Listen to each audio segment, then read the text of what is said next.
Ibu mau mengecek kehadiran. Siapa yang nggak hadir hari ini?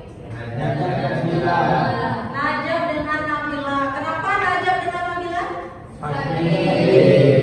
Kondisi ruangannya sudah bersih belum? Ya, ruangan sudah bersih. Alat tulisnya, buku, pulpen dan handphonenya sudah dipersiapkan? Baik, kalau sudah siap, perhatikan ke depan. Gambar apa ini? Kemudian, apakah kamu mengetahui golongan darahmu? Yang sebagian belum tahu golongan darahnya, coba silakan datang ke rumah sakit atau puskesmas, segera cek golongan darah kalian. Manfaat mempelajari golongan darah ini sangat penting. Banyak sekali permasalahan yang ada di lingkungan kita. Seperti misalnya ada seseorang yang salah mentransfusikan darahnya. Jadi jika kita bersungguh-sungguh belajar hari ini, kita bisa memberikan solusi atas permasalahan yang ada di lingkungan kita. Jika kita tidak bersungguh-sungguh belajar hari ini, maka ilmu apapun tidak akan masuk ke dalam pikiran kalian, dan juga kalian tidak bisa memberikan solusi terhadap permasalahan yang ada di lingkungan diri kalian sendiri. Materi kita kali ini adalah penggolongan darah dan sistem transfusi darah. Mana? Silakan scan materi hari ini.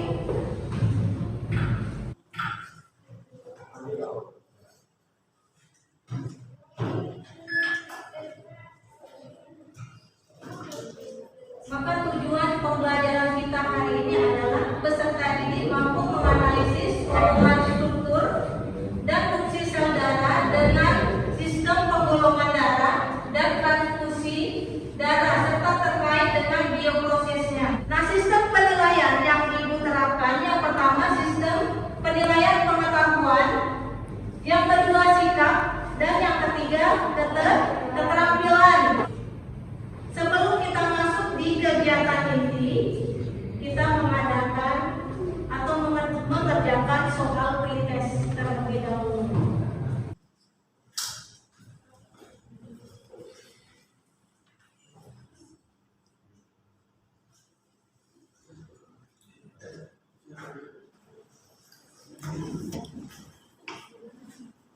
Ibu ada sebuah wacana. Silakan satu orang baca. Baik, akibat golongan darah yang ditransfusi salah, selama hampir 10 bulan, seorang remaja di Lahat bernama Muhammad Rizky yang berusia 16 tahun mencuci darah 2 kali setiap pekan. Dia orang sakit umum daerah SPB Lahat, Sumatera Selatan. Tempat Rizky salah transfusi darah. Meskipun sudah dilaporkan ke polisi, belum memberikan pertanggungjawabannya. Demikian dikatakan Muhammad Fadli dari Kantor Bantuan. Silakan mengungkapkan permasalahannya. Siapa yang bisa mengungkapkan permasalahannya? Apa yang terjadi apabila pendonor darah tidak sama dengan golongan darah resipien? Ya, bagus Rizky Mira. Rizky sudah mengungkapkan permasalahannya. Silakan dulu. Lupa? Mengapa jika kita salah transfusi darah harus melakukan cuci darah?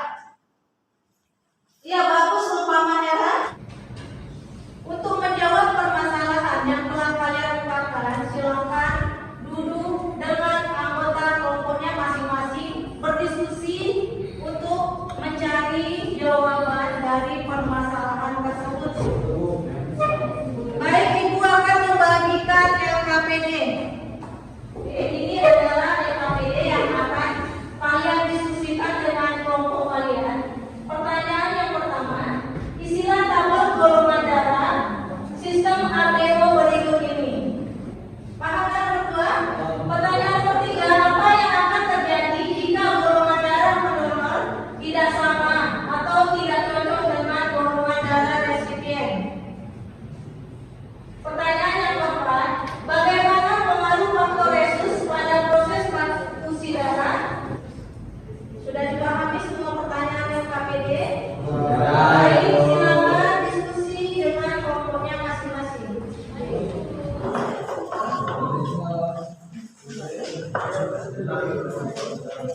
Bu,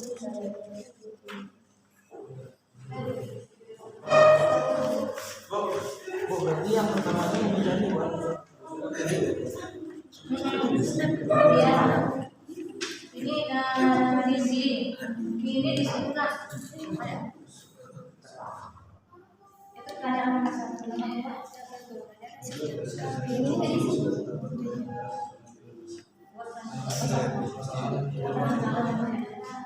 Dan tidak terdapat antibodi di dalam plasma darahnya.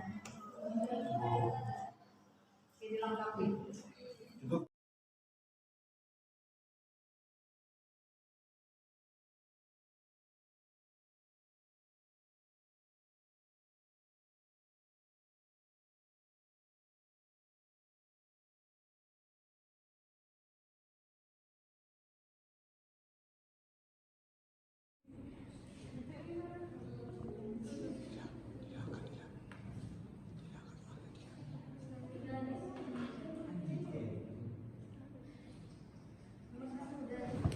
Itu yang nomor 1. Dia. Dan tiganya A Bu. Ya. Tiganya A.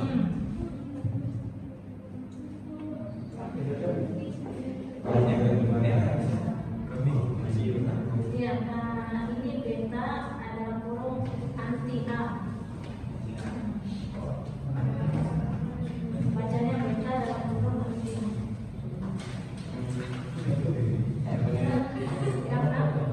Tahu nggak ini anti B apa atau anti B?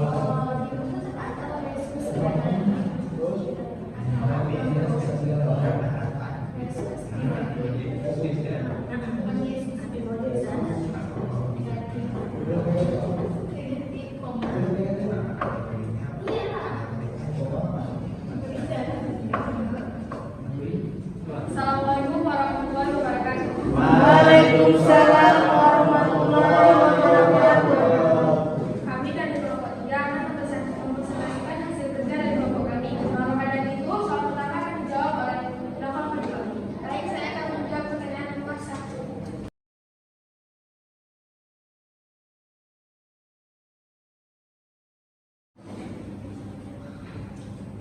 Baik, saya akan menjelaskan tabel dari pertanyaan nomor 1. Adapun soal dari nomor 2, jelaskan secara terperinci maksud dari tabel golongan darah sistem ABO tersebut. Oke. Di sini ada jenis golongan darah A. Jenis golongan darah A hanya bisa mentransfusi darah golongan A juga. Dia tidak bisa mentransfusi darah ke golongan B, A dan B maupun O. Dan di sini jenis golongan darah A antibodinya adalah antibodi B, yaitu beta. Oke. Dan di sini ada jenis golongan darah B, juga sama seperti jenis golongan darah lain, di mana jenis golongan darah B hanya bisa mentransfusi ke darah resisien B sendiri. Dan jenis golongan darah B memiliki anti A, yaitu alfa. Namun berbeda dengan jenis golongan darah A, dan jenis golongan darah O, yang dimana jenis golongan darah O bisa mentransfusi darahnya ke jenis golongan darah A, B maupun AB. Dan jenis golongan darah O ini dia memiliki antibodi anti A dan B. Nomor 3, apakah yang terjadi jika golongan darah pendonor tidak sama atau tidak cocok dengan golongan darah resipien? Jika terjadi transfusi darah dari donor kepada resipien yang tidak sama golongan darahnya, akan terjadi reaksi penggumpalan darah atau reaksi serologis pada tubuh penerima. Akibatnya resipien dapat meninggal dunia. Baik, saya menjawab soal nomor 4. Bagaimana pengaruh faktoresus pada proses transfusi darah? Jadi golongan darah apapun dengan RH positif bisa menerima transfusi darah dari tipe darah yang sama dengan RH positif atau negatif. Sementara itu, mereka bergolongan darah resus negatif hanya bisa mendapatkan donor darah dari tipe darah yang sama atau dari golongan darah O.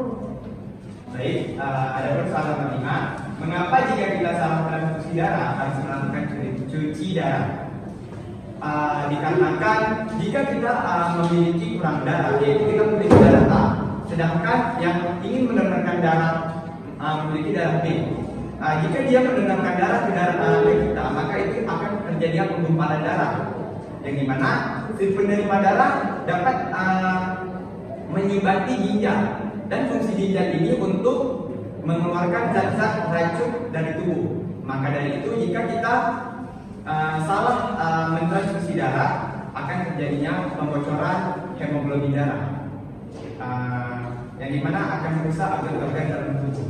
Maka dari itu kita tidak boleh salah mentransfusi darah, yang akan menyebabkan kita selalu akan mencuci darah. Sekarang adalah sesi tanya jawab. Silakan kelompok lain bertanya. Assalamualaikum warahmatullahi wabarakatuh. Bagaimana proses pendonor darah? Langkah pertama sebelum kita mendonorkan darah itu kita harus tahu umur kita berapa. Biasa orang yang mendonorkan darah itu umurnya 15 tahun ke atas atau 13 tahun ke atas. Dan yang kedua, kita harus mengetahui darah refisian dan darah yang mau ingin kita donorkan nih. Misal darah saya darah A, sedangkan darah kamu darah B, maka itu tidak bisa didonorkan. Dan yang kedua, kita mengecek kesehatan, yang dimana jika Anda ingin mendonorkan darah, tetapi Anda sendiri kekurangan darah, maka Anda tidak diwajibkan mendonorkan darah. Oke, bagus jawaban dari Anda. Oke, tepuk tangan.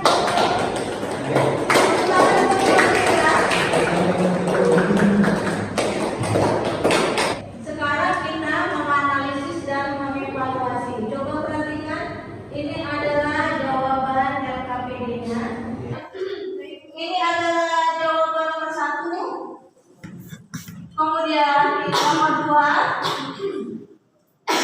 Ini jawaban nomor 3, nomor 4, dan nomor 5. Silakan dilengkapi LKPD-nya supaya jawabannya lebih baik. Nah, siapa yang bisa menyimpulkan pembelajaran kita pada hari ini? Silakan Rehan Al-Quran. Saya akan menyimpulkan semua pelajaran kita pada hari ini. Kita mengetahui sistem pengolahan darah, sistem ABO, dan sistem resus. Berdasarkan sistem ABO, golongan darah dibedakan menjadi golongan darah A, B, AB, dan golongan darah O. Hal tersebut berdasarkan ada tidaknya antigen dalam sel darah merah dan antibodi dalam plasma darah. Sedangkan sistem resus berdasarkan ada tidaknya antigen RHD dalam plasma darah. Kita mengetahui bagaimana cara mentransfusi darah terkendali. Oke, bagus Rehan Al-Quran. Oke, selanjutnya kita akan mengerjakan soal.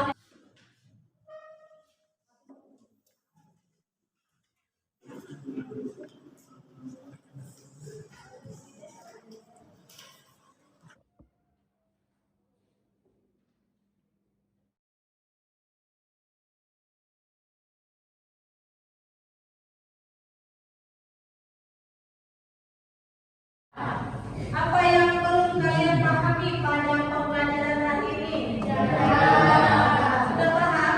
Apa yang kalian sukai pada pembelajaran hari ini?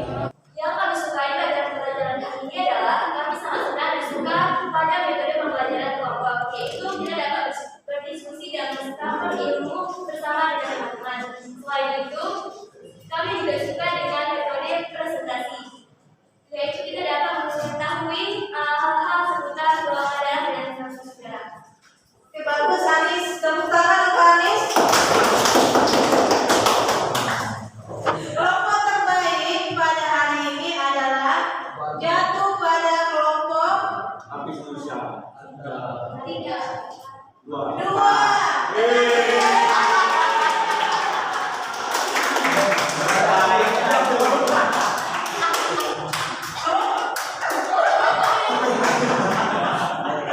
Untuk materi selanjutnya kalian baca tentang gangguan sistem peredaran darah. Silakan baca dasarnya.